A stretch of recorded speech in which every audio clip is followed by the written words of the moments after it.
Hi dearest, so today we're going to be molding the crown of this hat that I'm making. And if you watched the previous video, I made the base, and so today is the crown. Now I've already measured the crown, and you use the highest point to measure. The next thing you do is you cover it up with your nylon to protect your mold or hat block, depending on your local government area. Anyway, all right, then I'm cutting off the excess nylon so that it will stand perfectly well. The next thing I do is cream up the base. I cream up around underneath, the side, and everywhere. So our stiffener is ready. If you have watched the beginning, the how to make the base, you already know how to make your stiffener. So I dip it in like so, in preparation to mold my crown.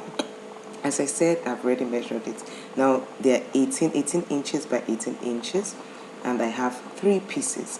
So I place them one after the other like I am doing, all 18 by 18 pieces.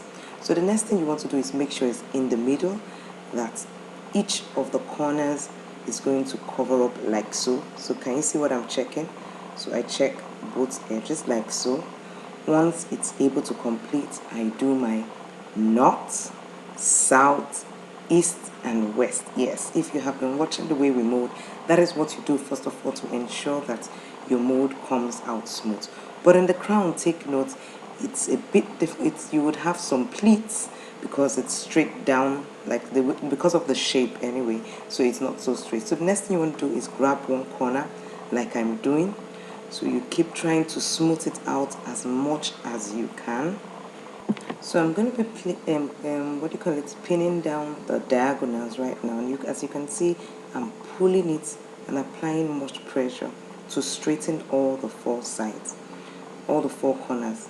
Okay, after the north, south, east, and west.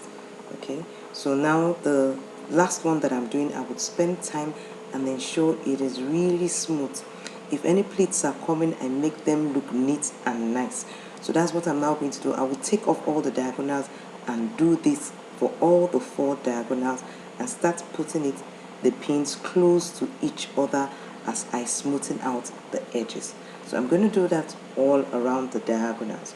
So keep watching and learning.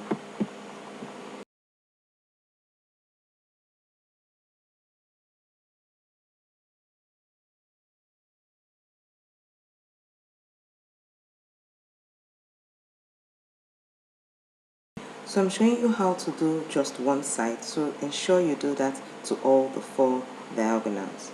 Keep watching and learning.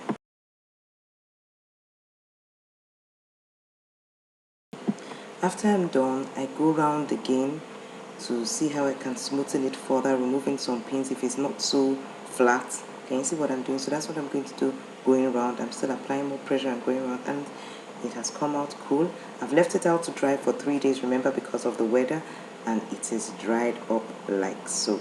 So now I'm going to use my cutter. It's a bad cutter, has one edge, but it helps me very well in removing my pins. Ensure you put them straight in the carton so it doesn't injure anyone. Okay, the next thing I did was to iron the pleats down so that it becomes flatter. Please don't use same material, it brings out hairs, but because I'm going to spray this, it was okay. So the next thing you want to do is cut out the excess like I'm doing. Keep watching and learning.